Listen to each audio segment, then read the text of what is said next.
ನಮಸ್ಕಾರ. ಸದಾನಂದ ಬಾಮ್ನಿ ಯೂಟ್ಯೂಬ್ ಆಗಿನಿ ಸ್ವಾಗತ ಸುಸ್ವಾಗತ. ಚಿಕ್ಕೋಡಿ ಜಿಲ್ಲೆ ರಚನೆ ಆಗಬೇಕಂತೇಳಿ 3 ದಶಕಗಳಿಂದ ಹೋರಾಟ ನಡೀತಾ ಇದೆ. ತಮಗೆಲ್ಲ ಗೊತ್ತಿದೆ. ಅಲ್ಲಿಯ ಮುಖಂಡರು, ವರ್ತಕರು, ಸ್ವಾಮಿಗಳು, ಪತ್ರಕರ್ತರು, ವಕೀಲರು ಮತ್ತು ಚಿಕ್ಕೋಡಿ ಜಿಲ್ಲೆ ಹೋರಾಟಗಾರರು 2-3 ಗುಂಪಿದ್ದರೂ ಕೂಡ ಚಿಕ್ಕೋಡಿ ಜಿಲ್ಲೆ ರಚನೆ ಆಗಬೇಕಂತೇಳಿ ಪ್ರತಿ ಅಧಿವೇಶನದ 10 ದಿನ ಅಲ್ಲಿ ಧರಣಿ ಸತ್ಯಾಗ್ರಹವನ್ನು ಮಾಡ್ತಾಯಿದ್ದಾರೆ. ಅದು ಕೂಡ ತಮ್ಗೆ ಗೊತ್ತಿದೆ. ಈಗ ಮೊನ್ನೆ ಯಡೂರಿಗೆ ದೇವಸ್ಥಾನಕ್ಕೆ DKC ಬಂದಾಗ ಮುಖ್ಯಮಂತ್ರಿನಾಗ ಅವ್ರು ಏನು ಹೇಳಿದರು, ಮುಖ್ಯಮಂತ್ರಿ ಜೊತೆ ನಾವು ಮಾತಾಡ್ತೇನೆ ಅಂತ ಹೇಳಿದರು. ಅದಕ್ಕಿಂತ ಮೊದಲು 4 ದಿವಸ ಹಿಂದೆ ಸತ್ಯಾರ್ಕಿಯವರು ಚಿಕ್ಕೋಡಿಗೆ ಭೇಟಿ ಕೊಟ್ಟಾಗ ಅವರು ಕೂಡ ಹೇಳಿದರು, ನಾನು ಮುಖ್ಯಮಂತ್ರಿ ಜೊತೆ ಮಾತಾಡ್ತೇನೆ ಅಂಥೇಳಿ. ಆದರೆ ಯಾವುದೇ ಸರ್ಕಾರ ಬರಲಿ ಕೇವಲ ಸುಳ್ಳು ಆಶ್ವಾಸನೆಗಳನ್ನು ಕೊಡ್ತಾಯಿದ್ದಾರೆ. ಇಲ್ಲಿ ರಾಜಕಾರಣಿಗಳ ಇಚ್ಛಾಶಕ್ತಿ ಕೊರತೆ ಇದೆ. ಸತ್ಯಾರ್ಕಿಯವರು ಸುಳ್ಳು ಹೇಳ್ತಾ ಇದ್ದಾರಾ ಅನ್ನುವಂಥ ಅನುಮಾನ ಕೂಡ ಮೂಡಿ ಬರ್ತಾ ಇದೆ. ಯಾಕಂದರೆ ಸಿದ್ದರಾಮಯ್ಯ ಅವರು ಆವಾಗ ಹೇಳಿದರು, ಇವೆಲ್ಲ ಶಾಸಕರು ಕೊಡ್ಕೊಂಡು ಬನ್ನಿ, 1 ನಿಮಿಷದಲ್ಲಿ ನಾನು ಬಗೆಹರಿಸ್ತೇನೆ ಅಂಥೇಳಿ. ಆದರೆ ಈ ಶಾಸಕರು ಯಾರು ಕೂಡ್ತಾ ಇಲ್ಲ. ಗೋಕಾಕ್ ಮಾಡಿರಿ ಅಥವಾ ಚಿಕ್ಕೋಡಿ ಮಾಡಿರಿ, 3 ಜಿಲ್ಲೆ ಆಗೋದ್ರಿಂದ ಆಡಳಿತಾತ್ಮಕ ದೃಷ್ಟಿಯಿಂದ ಒಳ್ಳೆಯದಾಗ್ತದೆ. ನಂತರ ಜನರಿಗೂ ಕೂಡ ನ್ಯಾಯ ಸಿಗ್ತದೆ. ಚಿಕ್ಕೋಡಿ ಜಿಲ್ಲೆ ಆಗೋದ್ರಿಂದ ಅಲ್ಲಿ ಶಿಕ್ಷಣ ವ್ಯವಸ್ಥೆ ಸುಧಾರಿಸ್ತದೆ. ನಂತರ ನೀರಾವರಿ ಯೋಜನೆ ಬೇಕಾದಂಥ ಹಣ ಮಂಜೂರಾಗ್ತದೆ. Medical college, dental college, IT-BT ಕ್ಷೇತ್ರಗಳಲ್ಲಿ ಬರ್ತವೆ. ದೊಡ್ಡ ವರ್ತಕರು ಕೂಡ ಆನಂದವನ್ನು ಪಡ್ತಾರೆ. ನಂತರ ಈ ದೊಡ್ಡ ಜಿಲ್ಲೆ ಓಡೋದ್ರಿಂದ ಜನರಿಗೆ ಭಾಳ ಅನುಕೂಲ ಇದೆ. ಹಾಗಾದರೆ ಇಲ್ಲಿ ನಮ್ಮ ಚಂದ್ರಕಾಂತ ಹುಕ್ಕೇರಿ ಅವರು ಏನು ಮಾತಾಡಿದರೆ, ಕಳೆದ ಅನೇಕ ವರ್ಷದಿಂದ ಹೋರಾಟ ಮಾಡ್ಕೊಂಡು ಬಂದಿದ್ದಾರೆ ಸಂಜೀವ್ ಬಡಿಗೇರವರು. ಇವರು ಏನು ಮಾತಾಡಿದ್ದಾರೆ ಅದನ್ನು ಕೇಳಿಸ್ಕೊಳ್ಳೋಣ. ಪ್ರತಿ ಸಲ ಚುನಾವಣೆಗಿಂತ ಮುಂಚೆ ಪ್ರತಿಯೊಂದು ಪಕ್ಷದವ್ರು ಹೇಳ್ತಾರಕ್ಕೆ ನಮ್ ಸರ್ಕಾರ ಬರ್ತದೆ, ನಾವು ಜಿಲ್ಲಾ ಮಾಡ್ತೀವಿ. ನಮ್ ಸರ್ಕಾರ ಬರ್ತದೆ, ಜಿಲ್ಲಾ ಮಾಡ್ತೀವಿ. ಕಾಂಗ್ರೆಸ್ ಸರ್ಕಾರ ಆತ್ರಿ, BJP ಆತ್ರಿ, JDS ಆತು, ಸಮ್ಮಿಶ್ರ ಆತು, ಯಾರು ಮಾಡಲಿಲ್ಲ, ಸುಳ್ಳು ಹೇಳ್ತಾರೆ. ಪ್ರತಿಯೊಬ್ಬರು ಸುಳ್ಳು ಹೇಳ್ಕೊತ ಬರ್ತಾರ್ರಿ. ಅಲ್ಲ ಸರ್, ಈಗ ಹೇಳ್ರಲ್ಲ ಸರ್, ಈಗ ಹೇಳ್ರಿ, ಮೊಬೈಲ್ದಾಗ ರೆಕಾರ್ಡ್ ಮಾಡ್ಕೊಂಡು ಮಾಡ್ತೇನೆ, ಹೇಳ್ರಿ ಸರ್. ಹೇಳ್ರಿ ಸರ್. ಸುಮಾರು 25-30 ವರ್ಷದಿಂದ ಚಿಕ್ಕೋಡಿ ಪ್ರತ್ಯೇಕ ಜಿಲ್ಲಾ ಬೇಕಂತ ಹೋರಾಟ ನಡೆದೈತ್ರಿ. 1997 JS ಪಾಟೀಲ್ ಸಾಹೇಬ್ರು ಮುಖ್ಯಮಂತ್ರಿ ಇದ್ದಾಗ ಚಿಕ್ಕೋಡಿ ಜಿಲ್ಲೆಯಾಗಿ ಘೋಷಣೆ ಮಾಡಿದ್ರಿ. ಆದ್ರ ಕೆಲವು ತೊಂದರೆಗಳ ಕಾರಣದಿಂದ ಅದು ಜಾರಿ ಆಗ್ಲಿಲ್ರಿ. ಜಾರಿ ಆಗುದ ಹಂಗೆ ಪೆಂಡಿಂಗ್ ಬಿತ್ರಿ. ಅದರ ನಂತರ ಸಾಕಷ್ಟು ಎಲ್ಲ ಸಂಘ ಸಂಸ್ಥೆಗಳು, ಮುಖಂಡರು, ನ್ಯಾಯವಾದಿಗಳು, ಮಾಜಿ ಶಾಸಕರು ಎಲ್ಲ ಕೂಡಿ ಹೋರಾಟ ಮಾಡ್ಕೋತ ಬಂದ್ರು ಸಂಜೀವ್ ಬಡಿಗೇರ್ ನೇತೃತ್ವದೊಳಗ್ರಿ. ಆದ್ರ ಇನ್ನೂ ತನಕ ಜಿಲ್ಲಾ ಮಾಡ್ಲಿಲ್ರಿ. ಪ್ರತಿ ಸಲ ಚುನಾವಣೆಗಿಂತ ಮುಂಚೆ ಪ್ರತಿಯೊಂದು ಪಕ್ಷದವ್ರು ಹೇಳ್ತಾರಕ್ಕೆ ನಮ್ ಸರ್ಕಾರ ಬರ್ತದೆ, ನಾವು ಜಿಲ್ಲಾ ಮಾಡ್ತೀವಿ. ನಮ್ ಸರ್ಕಾರ ಬರ್ತದೆ, ಜಿಲ್ಲಾ ಮಾಡ್ತೀವಿ. ಕಾಂಗ್ರೆಸ್ ಸರ್ಕಾರ ಆತ್ರಿ, BJP ಆತ್ರಿ, JDS ಆತು, ಸಮ್ಮಿಶ್ರ ಆತು, ಯಾರು ಮಾಡಲಿಲ್ಲ, ಸುಳ್ಳು ಹೇಳ್ತಾರೆ. ಪ್ರತಿಯೊಬ್ಬರು ಸುಳ್ಳು ಹೇಳ್ಕೊತ ಬರ್ತಾರ್ರಿ.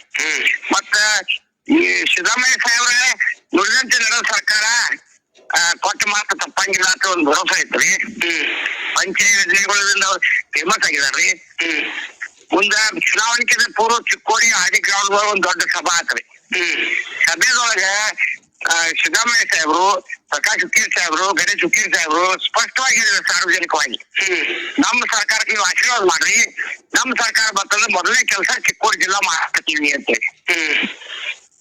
3 ವರ್ಷ ಕೊಟ್ಟ ಮಾತು ಕಟ್ಟಿದಾರ, ಮಾಡಕ್ ತಯಾರಿಲ್ಲ, ಸುಳ್ಳು ಹೇಳ್ತಾರೆ. ಈಗ ನಾವು ಪೈಲ ಅಭಿಮಾನದಿಂದ ಹೇಳ್ತಿದ್ದಕ್ಕೆ ನುಡಿದಂತೆ ನಡೆದ ಸರ್ಕಾರ ನಮ್ಮ ಅಭಿಮಾನ ಐತ್ರಿ. ಆದ್ರ ಈಗೇನ್ ಅನ್ಸ್ತಿದೆ, ನುಡಿದಂತೆ ನಡೆದ ಸರ್ಕಾರ ಅಲ್ಲ, ಇದು ಸುಳ್ಳು ಹೇಳೋ ಸರ್ಕಾರ ಅಂತ ನಾನು ಹೇಳಕ್ ಇಷ್ಟಪಡ್ತೀವಿ. ಅಲ್ಲಿ ಹೋರಾಟದೊಳಗ್ರಿ ಈಗ ಅಲ್ಲಿ ಕಾಂಗ್ರೆಸ್ ಸರ್ಕಾರ ಇತ್ತಲ್ರ, ಇಲ್ಲಿ ಬಿಜೆಪಿ ನಾಯಕರೆಲ್ಲ ಬಂದು ನಾವು ಬೆಂಬಲ ಕೊಡ್ತಾರ್ರಿ.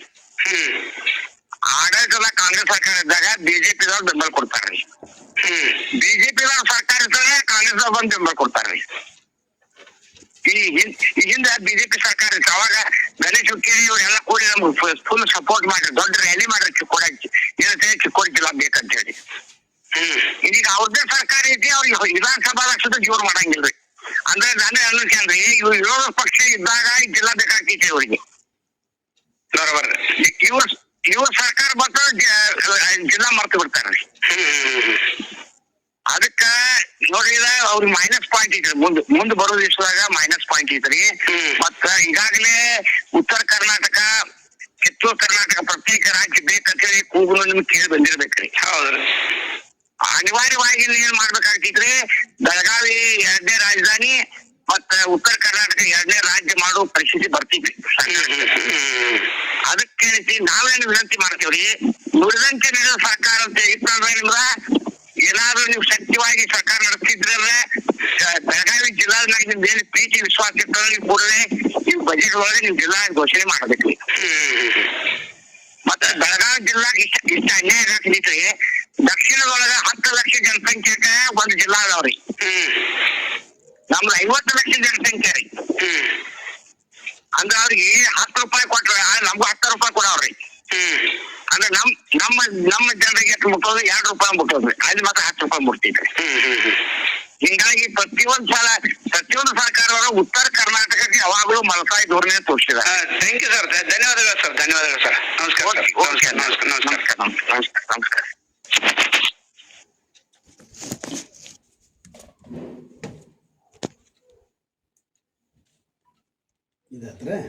ಹೆಚ್ಚು ಪವರ್ಫುಲ್ ಉತ್ತರ ಇದ್ದಾರೆ ಅಂತ. ಕರ್ನಾಟಕಕ್ಕೆ ನಾವು ಈಗಾಗಲೇ ತೀರ್ಮಾನ ಮಾಡಿದ್ವಲ್ಲ, ಕೃಷ್ಣಾ ವಾಟರ್ಗೆ 3ನೇ ಅವಾರ್ಡ್ಗೆ ಜನರಿಗೆ 70,000 ಕೋಟಿ ರೂಪಾಯಿ ಕೊಟ್ಬಿಟ್ಟು ಅಕ್ವಿಷನ್ ಮಾಡ್ಬೇಕು ಅಂತಿದೀವಲ್ಲ, ಅದು ಸಣ್ಣ ತೀರ್ಮಾನ ಅಲ್ಲ. ಈಗಾಗಲೇ ಬಹಳ ನೀರಾವರಿಗೆ ಬಗ್ಗೆ ನಾವು ಆಲೇ ಕೊಟ್ಟಿದ್ದೀವಿ, ಈಗಾಗಲೇ ತೀರ್ಮಾನ ಮಾಡಿದ್ವಿ. ಕೆಲವು ಏನೇನು ಅವಶ್ಯಕತೆ ಇದೆ ಅದನ್ನೆಲ್ಲ ತೆಗೆದುಕೊಡ್ತೀವಿ. ನಾನು ಅದಕ್ಕೆ ಹೇಳಿದ್ದು, ಎಲ್ಲಾ ಸಂಸದರು ಒಂದು ಮೀಟಿಂಗ್ ಕರಿತೀವಿ ಡೆಲ್ಲಿಲಿ, ಎಲ್ಲ ಪ್ರೈಮ್ ಮಿನಿಸ್ಟರ್ಗೆ ಒತ್ತಾಯವನ್ನು ಮಾಡಬೇಕು, ಮಾಡಿ ಅದನ್ನ ಅವಾರ್ಡ್ ಆಗ್ಬೇಕು.